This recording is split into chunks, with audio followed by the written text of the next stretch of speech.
Welcome to From the Ashes, the Dungeon Crawler Network podcast all about Ashes of Creation by Intrepid Studios. Bear witness to the rebirth of the MMORPG genre from the ashes of an industry that has left the gamers behind. I am Aggelos, founder of the Dungeon Crawler Network, and we are coming to you live from the Mighty Beard Tavern with my co-host, my co-GM over at Hands of Fate, Storms Lord. How are you? Doing awesome. How about yourself? Wonderful, wonderful. Have a fun show planned, and we're just ready to talk more Ashes of Creation. I know I'm supposed to introduce all my co-hosts here, but guys, it's only like a few weeks till we get into A1. Just gonna let you bubble off of that for a little bit. There you go. Yeah, all right. Alpha Soul, how are you, buddy? I'm doing great. Wonderful, wonderful, wonderful. Glad to have you back. And returning once again, the one, the only, Sinbad, GM of Ember himself, and just a good-looking fella there with the hair and the beard. Oh yeah, I'm glad to be back, man, and definitely Beard Brothers for sure. Yeah. 100%. Mine's growing back in. We'll do that next time when mine's fully back in again. We'll have to scratch the beard while we're talking. Yes. I got you. Yes. All right. Good to have you back on the show yet again. We've got a fun show for you guys. This one's going to be a little different than what we've done in the past, only for the fact that is the news that we have is going to be a little bit more conversational because we're going to be going over two Discord Q&As that Steven had just impromptu. Like he showed up on the 8th of August and the 17th. Now the 8th was midnight or something like that, EST, just some random time in the middle of the night. And thankfully we were able to get a transcript of that, and I know Sinbad himself, he recorded all of that, and there's on his channel Ember TV, right? Yep, Ember TV. There you go. There, I should give a shout out to your channel right there, Ember TV. He has the whole audio clip if you want to listen to that.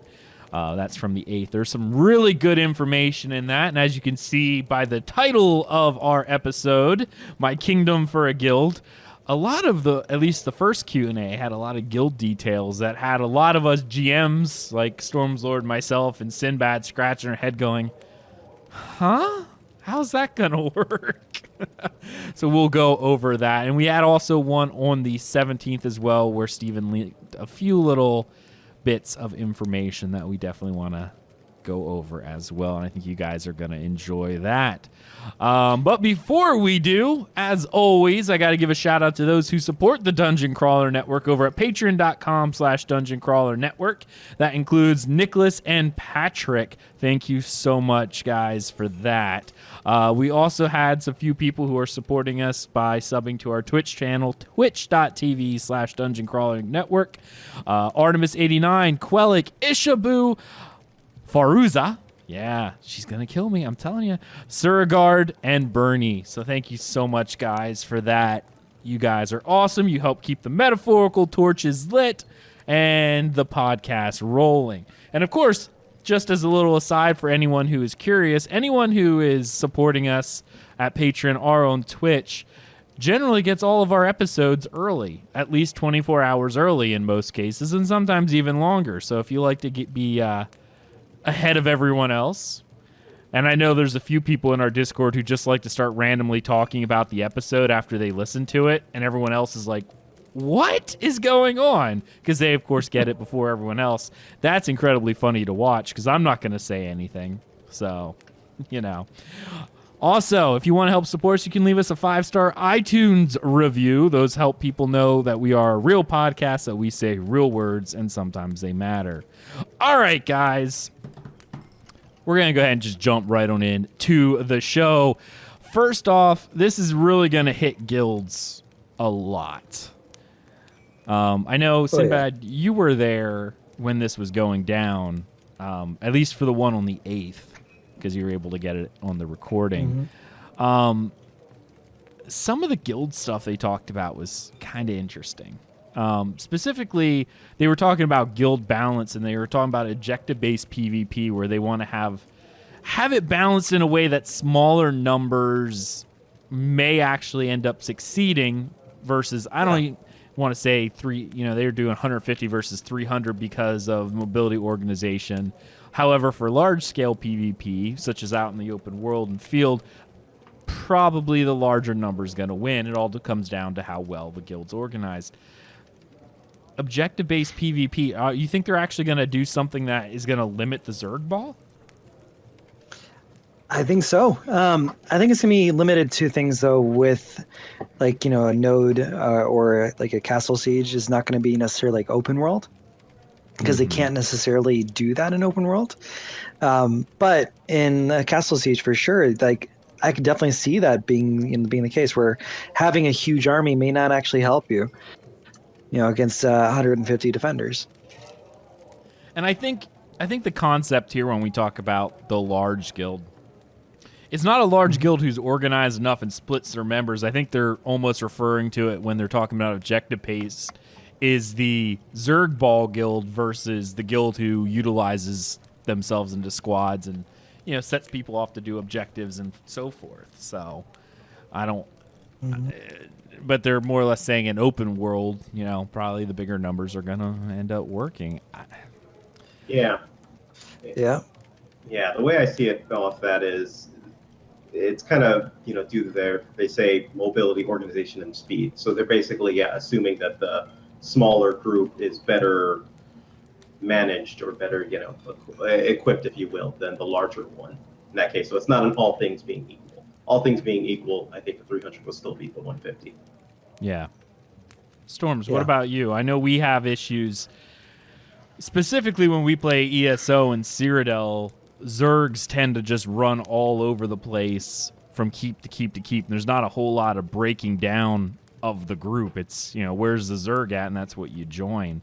I know they tried to break that up with campaigns. I know the one campaign they had in ESO, keeps didn't matter as much as the smaller objectives, the farms. Smaller groups who split up and were able to hit multiple places at once may end up winning versus the big guys who just all run as a group. What are your thoughts on this? Well, it's going to depend, right? Because there's differences if you have, like, collision turned on, right? And you're trying to siege a keep with 300 people. 300 people can't fit through the gate, right? So you've got a problem of they've all gone through that one gate. You could do that in ESO. They're funneling, but they can just run through everybody. Yeah. When you bring it into somewhere the collision matters, that starts to make a difference. Yeah, actually, that's a really good point. I know, and we do know they will have collision, which is awesome. Shield walls may actually matter. From a perspective of, like, even just having, like, let's say, 10 tanks and 10 clerics inside of a little hallway, there's a potential you could never do enough DPS to be able to get through those guys. So you could definitely create choke points. You could definitely create places where people can't progress past just because they can't kill the people in front of them. Well, that's when siege engines come into play, right? Yeah. Then things like siege engines make a lot of sense. Right now, putting a scatter shot in front of when the door's ready to open or you're ready to go in, and they're coming, and you get the scatter shot ready, you get the meat bag ready. That's when those start to really come into play because you're taking that DPS up a level by using siege engines. We'll see how they play with it. The one thing that really kind of hit me personally, talking about the guild cap, which we haven't really heard of before, we kind of were estimating, but I guess at this point they're saying that the guild cap is now going to be 300. However, putting points into increasing your guild cap means you're sacrificing skill points towards other guild skills. This started to become an issue within our own community where people started asking, are we going to do things like sister guilds? Because they also said that alliances won't have member caps, but they're going to have guild caps instead. So alliances will have de facto friendship, they'll resource pooling via an alliance bank. They'll be able to actually gain participation in certain quest lines, gear affiliations, alliance chat, and stuff like that. So essentially just a giant mega guild. But I know my thought was, until we see what the guild trees look like, we don't know what those skills actually are. I know Yeah. in our Discord we were talking for a little bit, and we pulled up WoW's old guild skill list, and I know theirs was very linear. You gained a level, you gained a skill, there was no choice. But I was like, if you had to choose things like mass resurrection, for instance, that was something that, you know, you had to have that. But if it were something else along the lines of, what was the other one, like guild mail, where it was like free to send mail to your guildies or something like that, it's like, all right, you're saving 30 copper. Does it really matter? Is that something that we would limit the number of guild members we had just so we could save 30 copper on a guild mail? Well, they mentioned with the alliances in the actual live recording of it. I don't see it on this transcript, but they did mention that in order to be able to create an alliance, you had to spec points towards that. You also had spec points, I think, possibly to join one too. So that's on its own. It makes me wonder, okay, does that mean that if I create an alliance, am I limiting how large it can be, or am I giving up anything else to be able to do that? Yeah. Ugh. Yeah. Man, that makes it even harder at this point. Now, some guilds are going to have issues if they're already over 300, you know, and I know some other bigger guilds and the massive guilds like Goon Squad and things like that, they're like 5,000 members, and Convert to Raid and WoW, I think they're like 7,000 members, stuff like that. I'm not saying Convert to Raid's coming to this game, you know, it's probably not something, but I'm just saying there are those massive guilds that are just that huge that if they came over, there's going to be a problem. Does 300 feel small to you guys? It doesn't. It's a lot of people, actually. Okay. For what this game is, right? Like you look at the maximum server population is 30,000. The maximum people online concurrent is 10,000. 300 people of 10,000. That's a good percentage of the total people actually playing that game. And then you have sister guilds. You have things on top of that. That's still a lot of people to be able to work with and to have to manage. I mean, if you get a guild like Goonswarm in there, they're the server, basically. The server. Well, you think about it. It's hard to gather. You have to have a guild if it's truly active members, right? 300 is really actually higher than a lot of guilds out there. They may have 500 people, but there's not 500 active members. So it's just going to depend how it all plays together and how active everybody is all the time in the guild. Fair. I don't know. I just feel like 300 seems fairly small, just given the fact that even in our DCN community, in an ESO, when it first came out, we had multiple guilds because we hit the 500 person cap easy. You know, was that going to translate over to Ashes? I don't know. Depends. But 300 just feels really small because there are a lot of these big gaming communities that have been established for multiple years. DCN, gosh, Kia, a bunch of them that have been around for so long.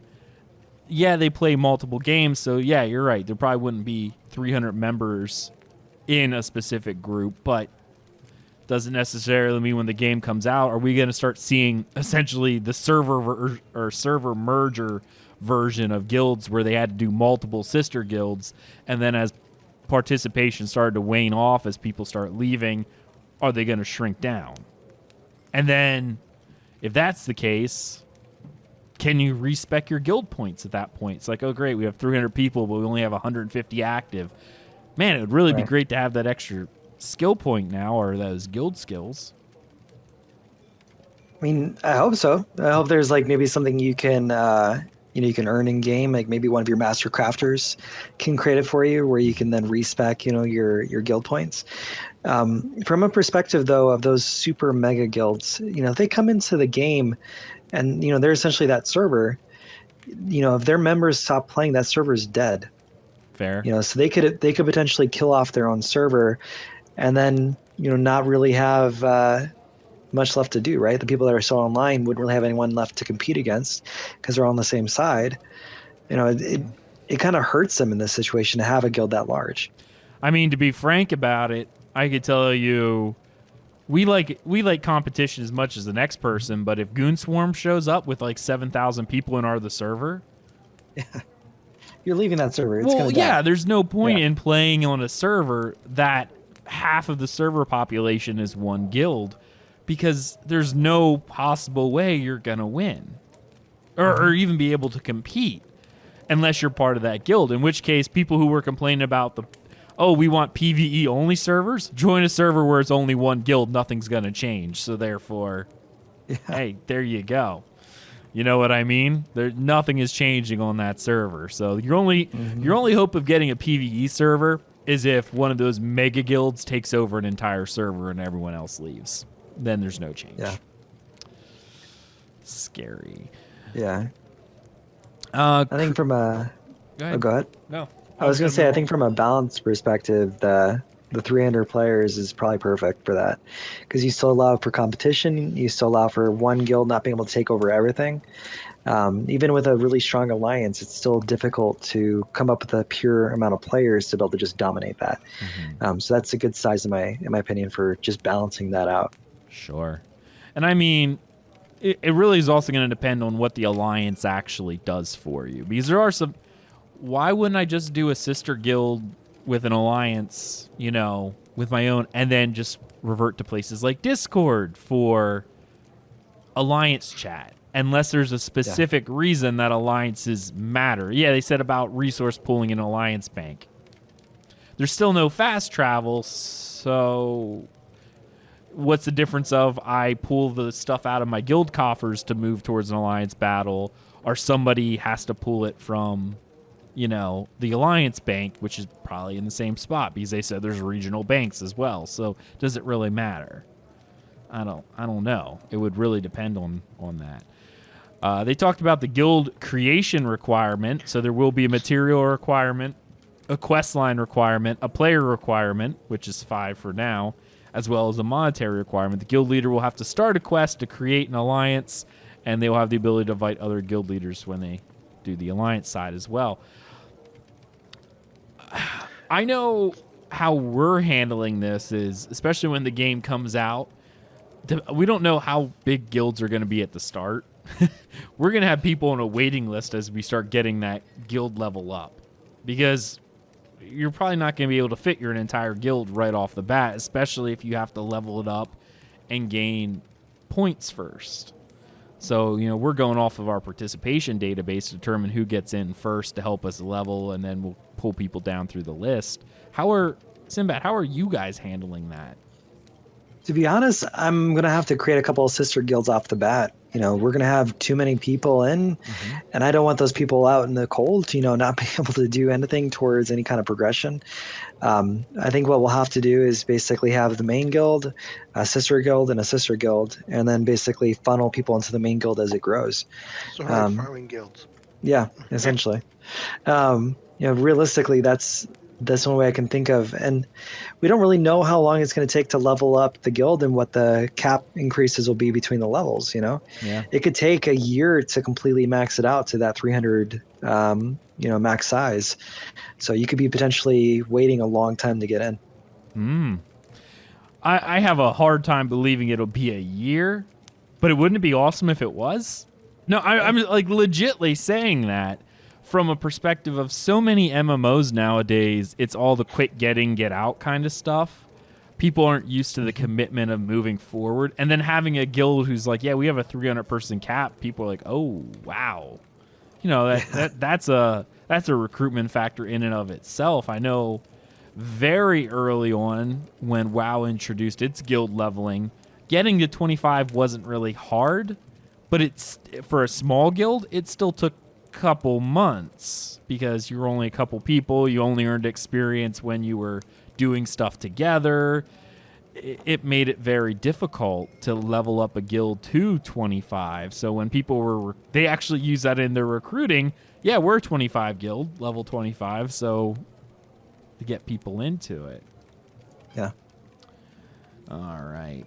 I'm trying to move. So you want to back up a second? Yeah, go ahead. I'm sorry. No, if you have something pointed out. My brain was running around there. The whole guild bank. the whole alliance bank. And we're talking about there's no fast travel, right? Mm-hmm. So if you're talking about banks in a structure where you can have, if you need to have an alliance bank and you have alliances in different parts of it, areas, right? What is the communication method for the bank to bank?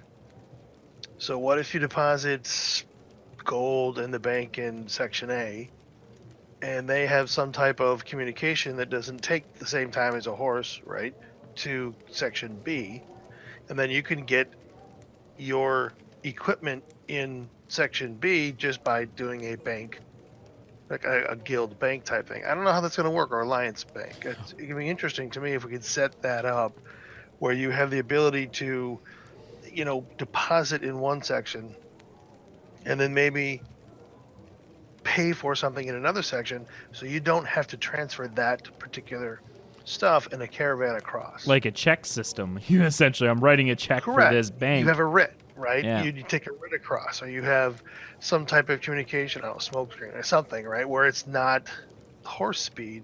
You can then get something over there, so you don't have to take these caravans across, and you're saving yourselves a significant amount of time and effort not having to move that material.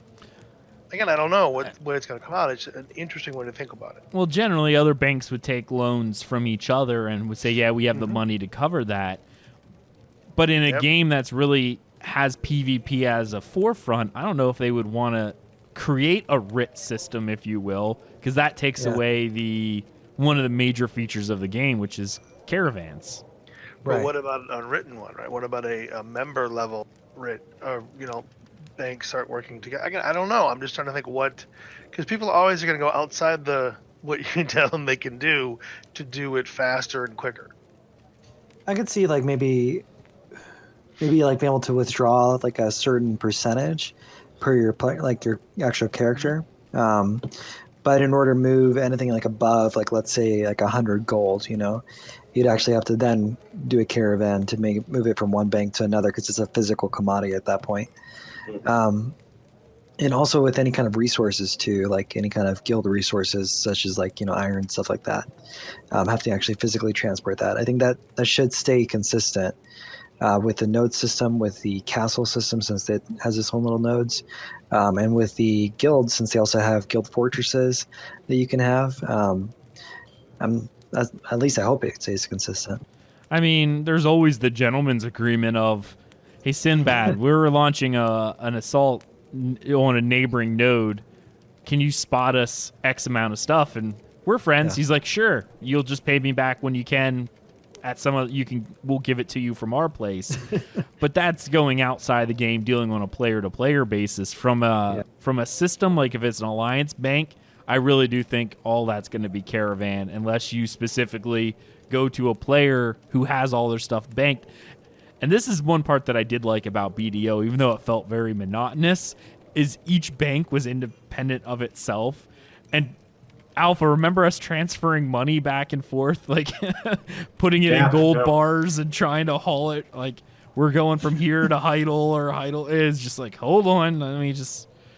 Whenever we move the leveling spots, it's like, okay, everyone pack all your silver up into gold bars, all your materials, and let's haul it down to the next city. That was something that was pretty neat. I enjoyed that. Despite the fact that when you want to go buy something and you had that headache of, I'll just get money. Oh, crud, it's all at the other bank. It's all over there. Yeah. But it was still neat. Like, that was something I actually really enjoyed from that game as a system, and it's something I'm really looking forward to here. Yeah, I think things are too easy to access nowadays in most MMOs. It should be meaningful to actually say, hey, I'm going to move all these resources from this spot to this spot. It should be like that, It's not like ESO where you can carry 30 trebuchets in your backpack. In your pocket. There you go. Right. Here, I'll just drop them down for my entire raid group. It's okay, I got hundreds of them. We're good. It really does take away a little bit of that. Remember, and because of that, it kind of goes into this. Remember early on when we first started talking about Elder Scrolls Online? This is a long time ago. So this is like a Paul Sage, Matt Fire thing. where they were like, we're going to have guild stores inside the keeps. It's the only place they're going to be because there's not going to be keep flipping, guys. You're going to hold a keep. You're going to want to defend that keep. That keep's not going to change hands that often. First week, whole map flipped around in like 10 minutes. And they're like, oh, I guess that really didn't work out because the way they designed the game, when you can carry everything on your back, just drop it right there. They tried to make it sound like, oh, don't worry, keeps aren't going to flip in a night. You're right. It flipped in about 5 minutes. Like, it was that quick. And then that entire mantra just changed altogether. Mm-hmm. Speaking of siege equipment, since that was also brought up, siege equipment will require materials, structure, and pre-planning. Siege equipment types, vehicles, handheld siege weapons. Certain siege equipment require multiple players to function. Dark Age of Camelot, anyone remember the Rams required 8 players to get in it and actually use? Like, I do. Like, you couldn't use a ram by yourself. You could kind of steer it, but it took 8 other players to sit in there and actually ram it. It took 8 players to operate a siege ram. So I wonder with the... Oh, sorry, go ahead. No, I was just going to say, I honestly think modern players' heads would explode if they dropped the ram and went, okay, you got in the ram. 7 other players required to operate. What? Yeah. Right? Oh, I got to work as a team. What is this? I don't understand. What? I thought MMOs were all single player, right? Right. No, from a perspective of the siege mechanics actually having to work together, I love that idea. I hope that they introduce pretty early on the summoner siege mechanics too, which would be pretty awesome. Like maybe something like out of the Avatar, not the one that was in the theaters, but the Last Airbender, where he becomes like this giant creature that you can steer. Like that would be pretty cool. But from a perspective of just teamwork, I want that. I want to see that. That's something you don't see in many games anymore. So it'd be nice to have it. Indeed. And now they did say they are going to be testing some siege equipment in Alpha 1, but it's going to be static siege equipment for attackers to utilize. Some siege equipment is going to come later in later testing. So guilds are going to have just static to play with at first. But siege equipment is meant to provide significant advantages, which is true. I mean, the whole premise in Game of Thrones when they were talking about the Dothraki, they're like, they don't have siege equipment. We go in our castles, we're fine, which is true because they couldn't. Right. In which case they'd raid everyone else, and Rob Baratheon was right. Who's going to stand behind the absentee king when we're inside our castles, but they're just running around pillaging everything else. But siege equipment is pretty cool and is meant to provide significant advantage. We're going to move on quickly because we are running out of time. We still have a lot to go over. Last episode, we talked about the action combat. Okay, clearly that was something we talked about a lot. Now, this was a question that was brought up even before that was released, and it's to deal with healing in action combat. So I'm actually just going to read the whole transcript that we have here, and then we'll talk about it in detail, because this is interesting. Regarding healing in action combat, there will be certain builds implemented based on class system into Castle Siege and Horde mode. This is for the Alpha 1 testing. Action targeting for healing will work in various ways. For example, AoE healing around the caster, reticle-based healing to launch healing projectile. This is going to emphasize skill. Augmentations meant to be skirting the line of your roll. Augmentations with the class system offers you between pure rolls, tank, healer, DPS, and rolls to completely deviate from pure rolls. And then necromancers will be able to choose life or death style plays. Death side of augmentation will have damage, life leech, manipulate, enemy abilities, survive. So that's somewhat healing in there, but I'm curious if necromancers will be able to heal through siphoning enemies. That'd be pretty neat. All right, guys. Action combat and healing. Has anyone actually played a healer in an action combat game? I mean, ESO specifically, there's a lot of... They have smart heals on a few things. The one I'm thinking of is Breath of Life, and a few of the healing staff were smart heals where they heal the lowest people, but everything else was ground target, ground target, ground target. Mm-hmm. I don't think I've ever done anything where you're actually able to like shoot healing stuff at people. Well, I mean, sometimes there's a cone, right? It depends on a couple ones with that. Their cone, or you have to particularly pick a. You have one ally that you can heal that is the lowest, which isn't picking, but there are ones that you have to specifically go. I want this person healed by being looking at them, so the cone picks them up. Sinbad. So it's interesting in that you have to be aware of as a healer where everybody is, what they're doing, and who's most likely to step in the red stuff. Because you want to make sure you point to them, or at least know where they're going to be, and make sure you get them in the cone. Go ahead, Sinbad. Yeah. You were going to say something. I was going to say, to me, like, there seems to be the opportunity now for some trick heals, such as like Overwatch's Ana. If you ever played her, she's a sniper that basically shoots you, but as she shoots you, she heals you. So you could potentially, let's say if you're good enough for it, I'm not sure, a lot of people don't really play first-person shooters to play MMOs, but if you're good enough, you could potentially heal someone that's across the map by pinpointing them and hitting them with a very targeted heal. But then again, if you miss, you miss, That would be Yeah. And even just hitting him like in the head, because there's hitboxes, for example, that gives a more efficient heal versus hitting him in the torso or in the legs. Or less efficient because that's not where the damage was. right. It's like more anime. I hit him in the head, but Possibly, his yeah. head was fine. He was hit in the leg, so it did nothing. So good luck. Yeah. But I think that'd be a neat play on it for how, instead of just like having an AoE heal or having like a template heal where you put something on the ground, I think actually being able to pinpoint and target the specific body parts to get more effective heal, that would be a good way of doing it.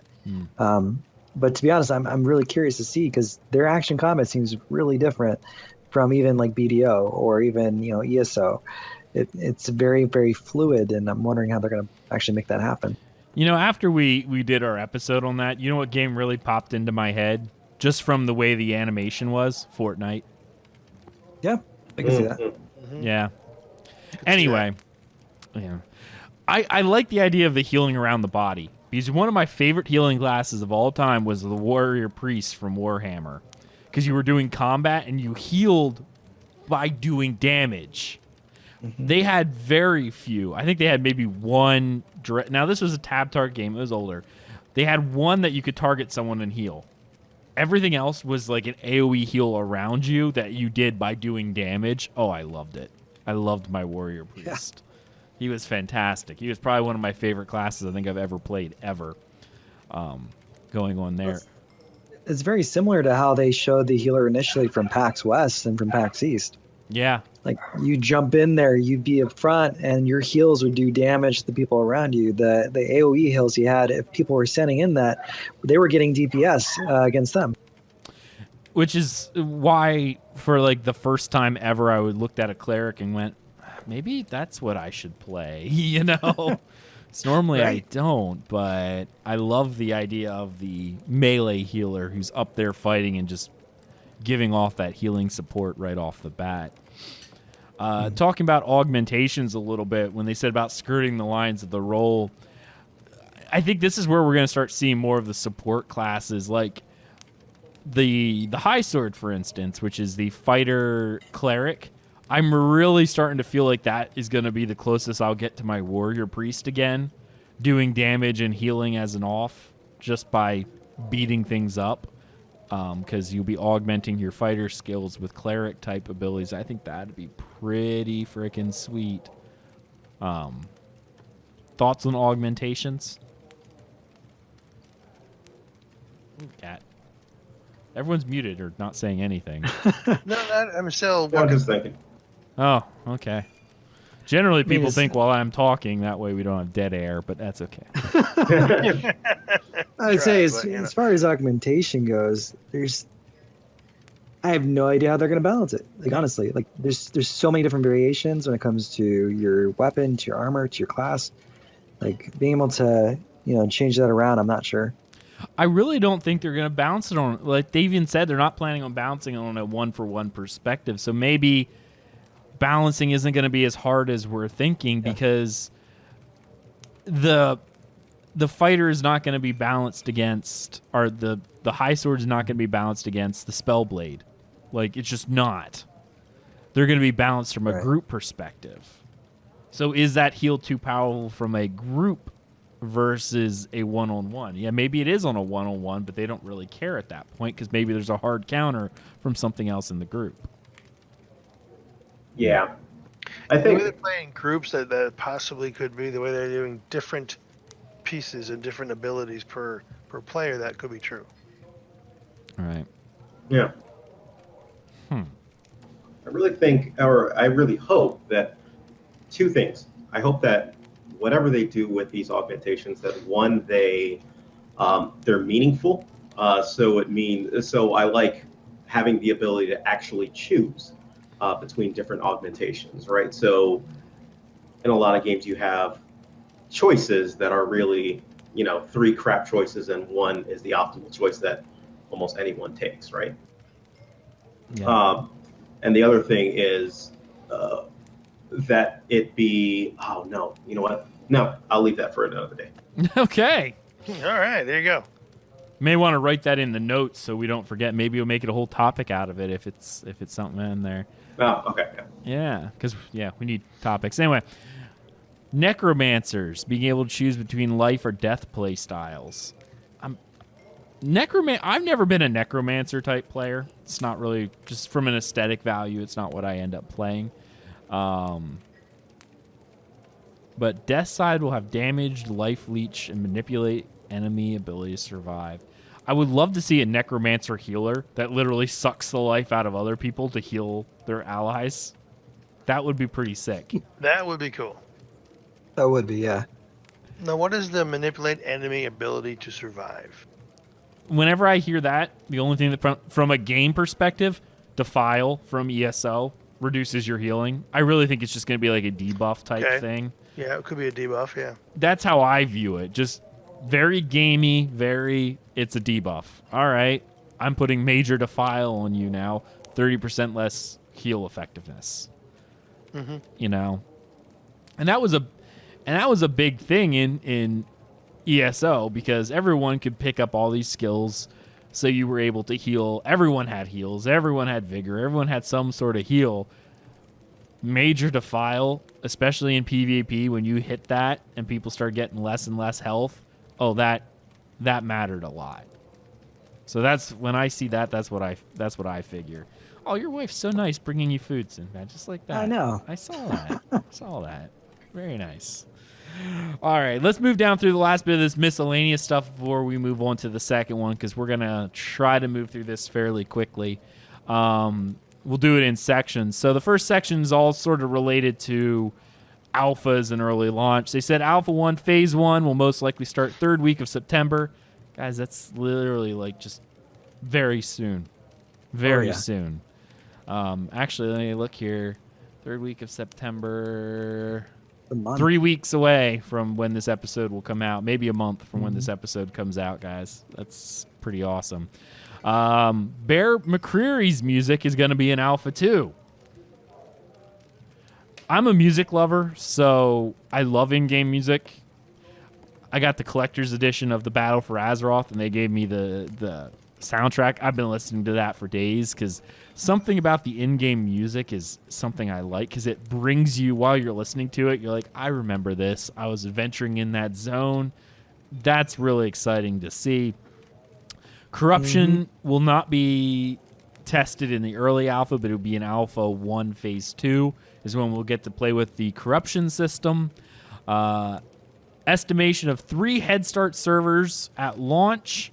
They might reduce that down to 2, and there's no news for an EU publisher yet. However, prep for EU servers has begun to meet launch next month. So I guess they're going to have EU servers for testing, but I guess it's self-published, at this point, until they know about an EU publisher. Which, the fact they mentioned an EU publisher, does that mean they're not doing self-publishing? I think they have to for just due to the regulations there. Yeah. Wasn't there something recent that was passed? GDPR. Yeah. Yeah. Yep. I think that really is going to put, like, I know people were complaining about EU not having, when we first brought it up that they only said about NA, and that episode lit up going, what? They're not doing, no, they have to do self-publishing in EU. Well, blame your countries for GDPR. So there you go. Mm-hmm. Sorry, EU. I know. I'm going to get a lot of hate mail for that. You're so insensitive. I don't care. You guys are the ones who passed it, not us. Yeah. So there's not a lot you can do. Yeah, you need a publisher who's specialized in that. So, yeah, the EU side's going to have fun. All right. Mm-hmm. Any thoughts on that, guys, before we hop on down through this list? This is going to be pretty rapid fire. You guys don't have to have anything if you don't, because it's fairly straightforward. But if you want to say something, go for it. If not, I'll move on. Good to go. All right. Stock system will not be present in Alpha 1. Is anyone surprised by that? No. No. Not at all. However, merchant system and player trading will be available in Alpha 1 Phase 1. So Which, okay. Oh my god. Yeah. Like, that's awesome. I didn't expect it, honestly, not for this early. I guess phase. it depends what they mean by the merchant system. Are they just saying we'll be able to sell to merchants, or we'll actually be able to like buy a stall and play with that? Like, Yeah, that's what I was wondering. It depends what they mean. Yeah. yeah, like is merchant system literally? Because remember, from within Alpha 0, evidently there's no player trading. There's no real merchants because what did it matter? You just deleted stuff. Nothing you pre-generated. So is merchant system literally just an NPC that now you can sell to? You could get away with saying that. There's not a lot of details on what that is. I know our thoughts is this where we get to have our own trading stalls? Did they say that there was a crafting system yet? No. I'm just scanning the stuff here real quick. I mean, if you have a merchant in here, right? If you have a merchant system in here of any kind, that suggests that you're able to get things that are better than what they give you in game, right? So better than just the default items you get. Mm-hmm. So I'm wondering, maybe there'll be like a basic crafting system that you could then create better weapons to go into the sieges with.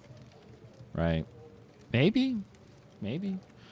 Yeah, I'm curious. Yeah, it's just that's kind of a innocuous type name, merchant system. We jump to it's the big thing, but is it really?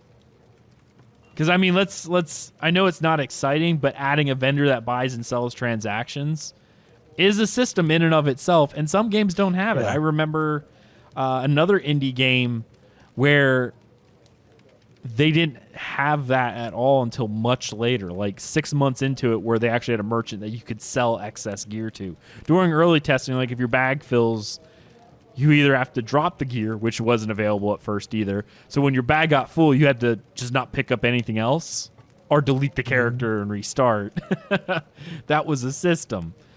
Player trading will be available. All right. Regarding name reservations, this is more of a PSA. So you are going to be reserving a specific character name, but not a family name. Name reservations will be first come, first served within the tier that you own. So $10,000 backers will have priority over other tiers. It goes Kickstarter, Summer backer, next. So they're going to start at the top of the Kickstarter and go down the list. Now, that's something I'm actually curious about. The way they say it, Kickstarter first, is that all Kickstarter backers, or is it Kickstarter 10,000, Summer 10,000? They clarified it. Steven clarified it. So it is going to be the 10,000, the 5,000, 2,500, 1,000, so on. Gotcha. So as long as it's within that same monetary value is who you're going to be competing with. Gotcha. Mm-hmm. Yeah, because that would just kind of be, well, I mean, the Summer backers didn't backdoor in the Kickstarter, so sorry. But if you had spent 10,000 on the Summer and then had to wait till the $500 on the Kickstarter went through, that'd be a kick to the wallet. Anyway, character sheets will allow you to write lore or backstory for your characters to promote in-depth characters. Website is, as they say, work in progress, to offer in-depth optional character sheet with character details. One thing I loved about WoW, the Armory, that was fantastic. I love the Armory. And I don't think I've ever seen a paper doll in game outside of like Ultima Online that allowed you to create backstory for. Anyone else? Like, No, D&D, I guess. well, Yeah. UO was pretty much a lot like D&D because it was one of the first graphical Yeah. MMOs out there. I shouldn't say the first. There were a few. It was like the first 3D isometric. It was a big mover and shaker, and that one had essentially basic ability to write some stuff in your paper doll, your character sheet. But almost every other game that came after that removed that feature. So that's kind of neat that you'll be able to actually write some stuff. I have a feeling it's going to degrade to the point where it's like item level, essentially. You know, here's my item level, whatever the current meme's going to be. But it's nice to have for the people who actually will use it to its proper test. From like an RP perspective, that's awesome. Mm-hmm. Very neat. Very neat indeed. This is something that I know I mentioned early on. Alpha 1 will have hotkey keybind customization. Thank goodness above. And I'm glad they changed that Q thing to like your left mouse click now for your auto, because that Q was a mess. Oh yeah, because if made you're it really difficult. Well, you're moving with WASD, so then it's like, okay, I need to attack. Well, that means I have to move my finger off of A. So as long as you don't turn left, we're okay. I can follow you around and attack.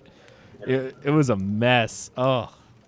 Ugh. Well, you do the same thing over here in ESO too, and you have guild as in G, and if you want to drop the guild, if you hit G and then X, you drop the guild and that's it. You're done, right? So being able to move it where you want to is very useful. I did that, but thankfully as a guild leader, it goes, you're a guild leader if you leave. So it gives me multiple prompts. So I've done that before. Are you really sure? Yeah. It gave me the, are you really, really sure you want to do this? I'm like, oh, thank goodness I accidentally hit that. Anyway. Well, I used the customization, moved mine to the other side of the keyboard, right? So well. I'm nowhere near the guild button when I'm playing. But yeah, they said you'll be able to left click for basic weapon attack. Thank goodness. Again, reminds me of ESO. Right click button has a focus attack, or which has focus attacks, which activate certain functions of attacks. Is that referring to the focus skills, or is it referring to like combos? I'm curious. Not sure. At this point, they're saying it's difficult to separate macros from scripts, easier to block macros and avoid scripting issues. Fair enough. Yeah. Fair enough. They hopefully want to have monthly character creation competitions. You'll be able to save your character presets and load and share with others. Thank goodness, because now I can finally get someone to make me a character that looks like me, because I can never do it. Yeah, I'm going to be playing with that all day. I know.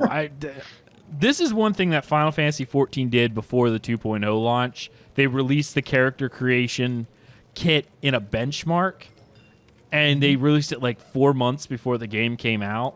Oh, people were doing all sorts of stuff with it. It was fantastic. I love that thing. I know very early on, I even said, can we get something like that? Because it would be nice on day one, because I know when ESO came out, I think I spent like 6 hours making my character. Like legit 6 hours. And yeah. So if I was able to spend all that time before the game launched, then it's just load. All right, done. You're in and ready to move forward.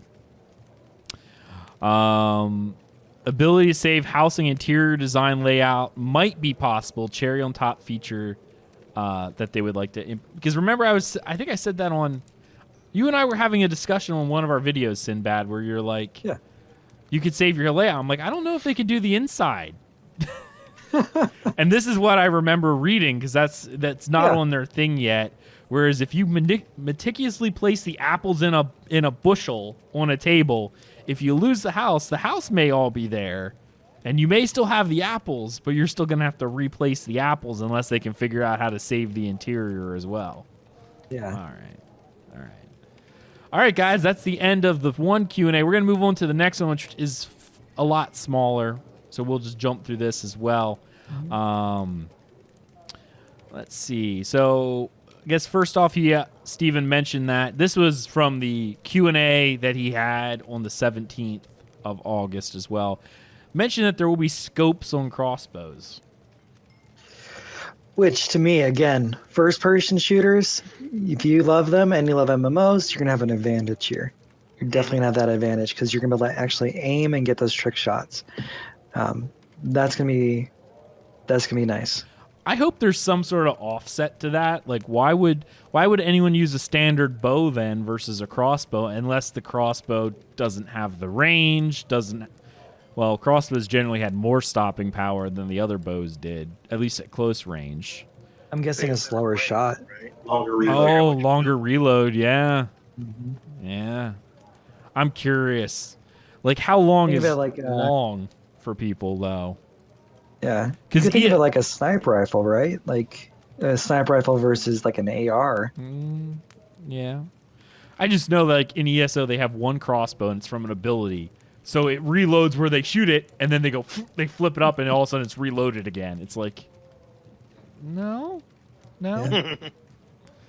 And I noticed the animation in the action combat video. The guy shot with the crossbow, and then he pulled it down, which was cool to see.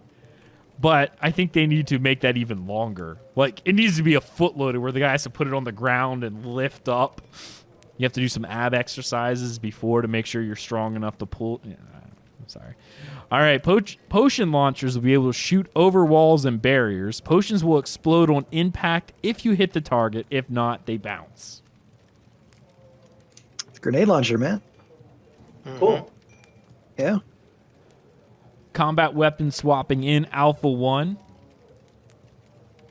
Again, ESO does that. I'm 100% comfortable with that. In fact, it will be at home for me. Oh yeah. Yeah. I think it's gonna be necessary too, as someone closes a distance and you can't get away from him. You don't want to have that, bow out. You want to switch over to your sword. Yeah. So As a fighter, you're probably going to want a bow anyway for when those pesky mages start teleporting through walls. right. Or a potion launcher, Hey. so while they port through the wall, you just kind of shoot the potion like down the hallway and it bounces into the hallway after them. Yeah, that's what's gonna. Those potion launchers actually might be good breaching weapons too if we're trying to get into a room. Yeah. Smoke canisters. It's a SWAT team at this point. Weapons will have associated skills with them. So weapons have skills. ESO weapons have skills. I like it. So so your skills are going to change based on the weapon that you have. I'm curious. In the Alpha 0, we saw that was indeed true, but it was really only the auto attack that changed. All your class skills changed. I'm wondering if they're going to expand on that and give more options. It's possible. I'm not sure, to be honest. I think when it comes down to it, they're adding a lot as far as the different combinations go. So I'm not sure if that will be something they can accomplish. I hope so. Kind of neat. But also, it does add another layer of depth, I guess. Right. This one's fun. Armor. Talking about customization. Breastplate and leggings have skills associated with them for like a utility type skill, such as camouflage, etc. Oh yeah. So You saw that in the video too. yeah. Mm-hmm. Yeah. Having utility based on the gear you got. Again, I've been playing Battle for Azeroth, and all this reminds me of is the Azerite system they have there, where as you charge up your Azerite, you could choose the different abilities on your armor. It's like your shoulder has unlocked a new ability, and you're like, okay, what do I want? Do I want this or do I want this? So you have the shoulders that have raw stats, and then they also have separate abilities that they also do from passives or actives or whatever. What you mentioned earlier, Sinbad, I think it was on this episode or the previous one. I can't remember anymore. Party leader will control any major summons. Yes. That, to me, so cool. I'm going to be so happy with that. It's going to be a fight over who the group leader is just so I can control the summon, Right? the group summon.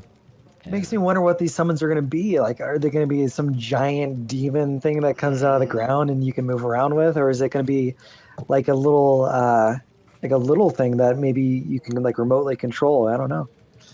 You know, I realize there's something that I missed on the previous one, which I'm going to bring in here as well from the last one. But they talked about participation structure. So castles are guild versus guild only. Castle sieges will be open world and non-instance, but will have a participation system. Participation structure will exist to who could take part in an event. Good example of participation structure: guild member is only able to do any attacking, defending of castles. Node citizenship require node sieges. Do you think they're just going to remove the corruption system during these events, so that like you literally cannot attack somebody during this event? Probably. Yeah. Yeah. Makes sense. Castle or class kits will come into play with castle siege mode.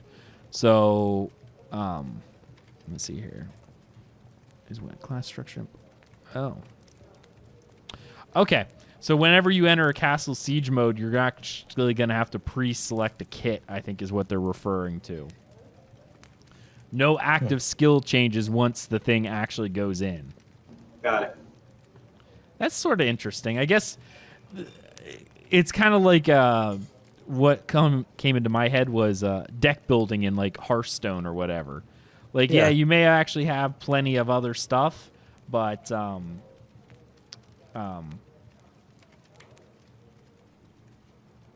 I just lost complete thought. But not knowing what other people actually have is actually going to matter at that point. Right. I wonder if I'm wondering what those kits will look like though. Is that going to determine like all your abilities, all your skills, and are you going to be able to customize those kits, or are they going to be like set in stone? Interesting. I don't know. I'm assuming you're going to be able to like. It sort of reminds me of like the pre-launch thing. Like during the setup period, you're going to be able to. You're going to be able to pre-pick your kit, but once this game starts, you're locked into it. And then if you're sitting there going, oh, no, I picked the skill that someone has a hard counter to. Well, sorry. That's what you picked. Oops. Right. This one's kind of weird. Ship-to-ship potion launchers may be a thing. Oh, that sounds awesome. Remember talking about the gunnery skill? Yeah. There you go. Yeah. I'm just thinking about launching Greek fire at everybody. Yeah. There's going to be something there. Every archetype will have action skills and tab targetable skills, which we kind of knew about. What is that? Okay. I'm trying to read the one thing that they wrote. This was written very quickly, so yeah, fun times. Let's see here. 480 square kilometer estimated size of the map. That's pretty big. It does not include the lap spaces and the underrealm. And so the underrealm will be an extra 100 square kilometers on top of that. Oh, okay. All right. That's huge. 580 square kilometers. That is huge. That is awesome. I just hope it's not barren. Yeah.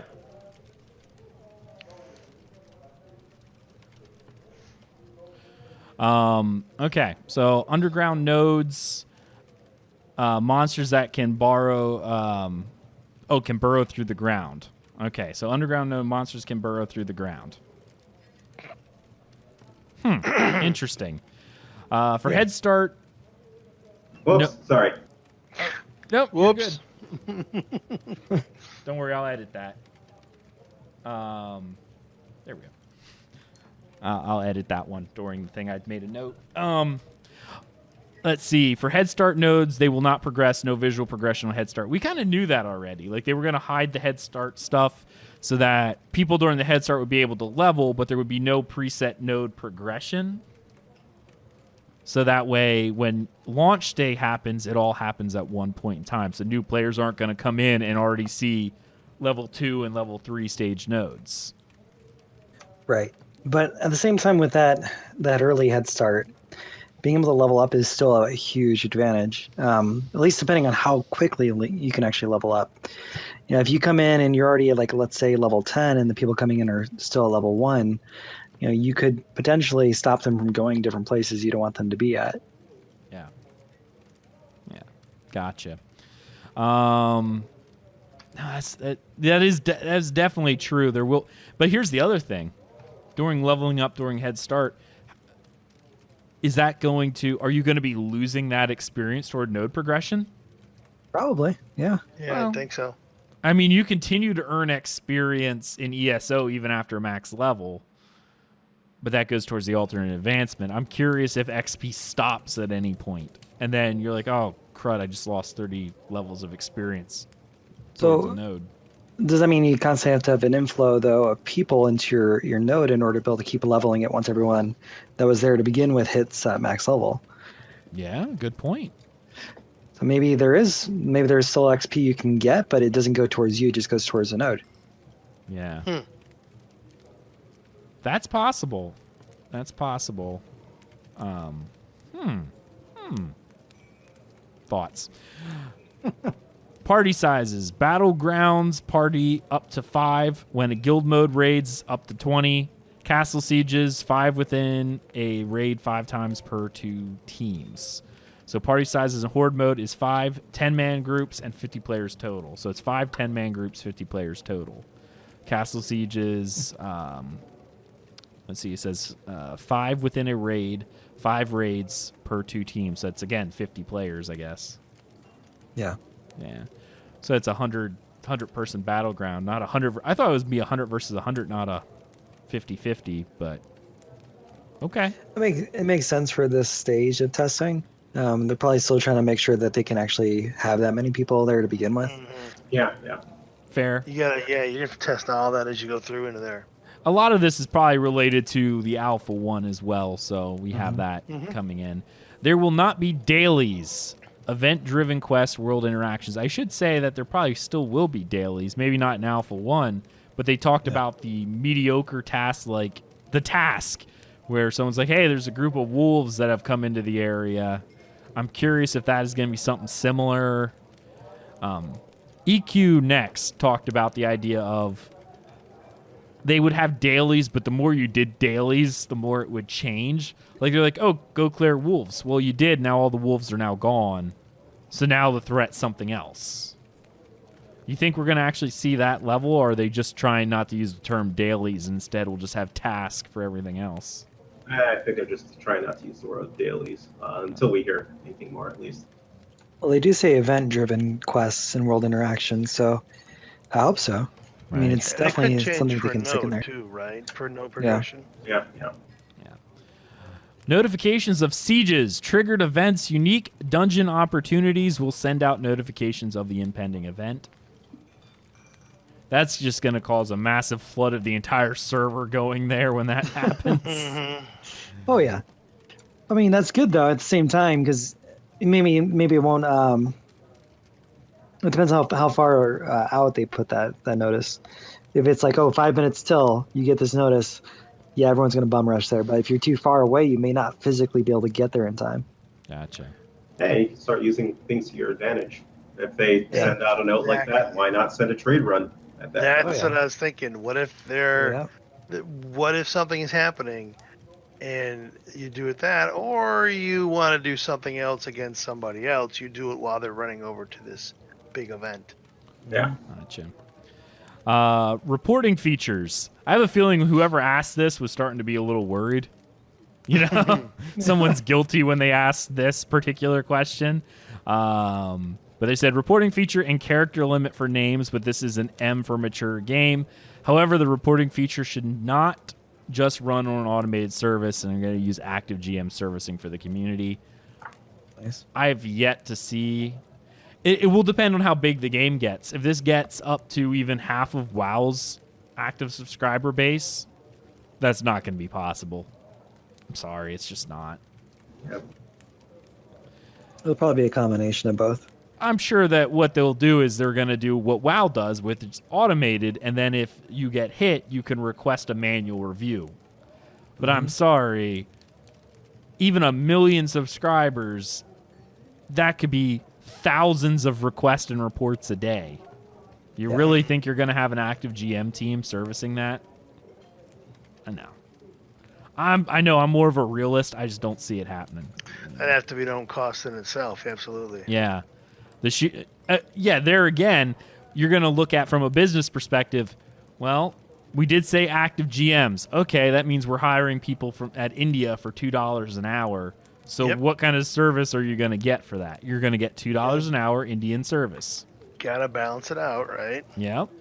They're in this to make a profit. Absolutely. Corrupted state individuals and bounty hunters. So, not really sure what they're saying other than the fact that confirming that. We did know that they were going to have a bounty hunter system.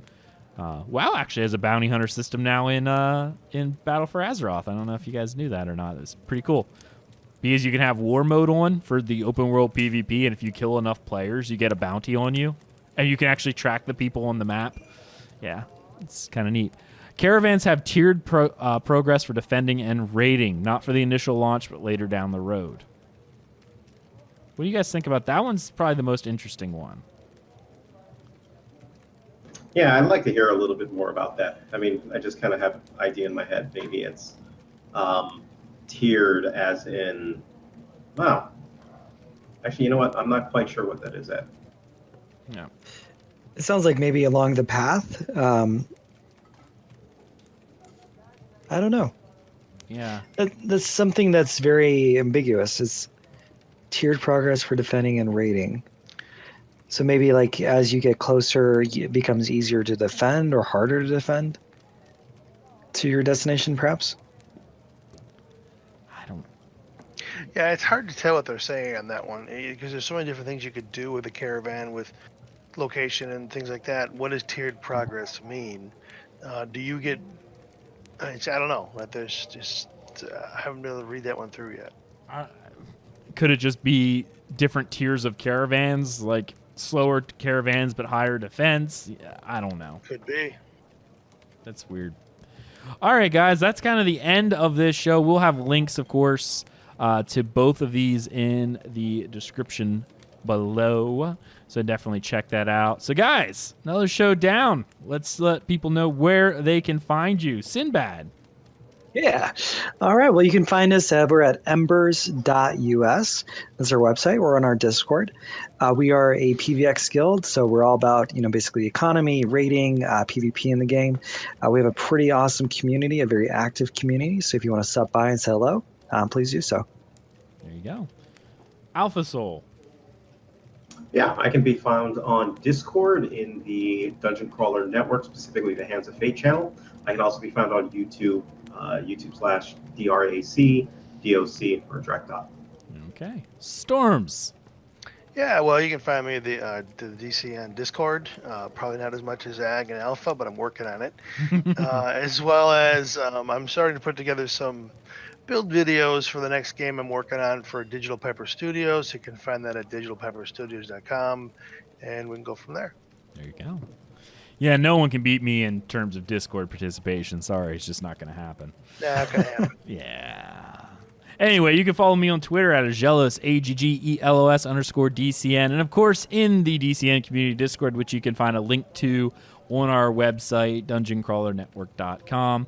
Of course, we have a guild coming up for Ashes of Creation called Hands of Fate. That's our DCN chapter, a gaming community forged by the listeners of our gaming podcast. We are a PVX-based guild in the North American data center, but we have players from all over the world. We have scheduled events for each region's prime time, so if you're an EU or Oceanic resident, but have enjoyed playing with us in the past, we encourage you to join us again. The guild's focus is on progression rating, small-scale PvE, crafting and gathering, and, of course, node-based open-world PvP, and community growth, because that is, of course, what we are most focused on, is growing our awesome community. You can follow everything we do over at dungeoncrawlernetwork.com. You can find links to all of our social media, including Twitch, YouTube, Twitter, and Facebook. Be sure to check out our Patreon at patreon.com/dungeoncrawlernetwork if you want to help support the show. You can also leave us a 5-star review on iTunes so people know that we are a real podcast, that we say real words, and sometimes they matter. All right, guys, thank you so much for joining us on this episode of From the Ashes, and we'll see you next time. See you later, everybody.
bye.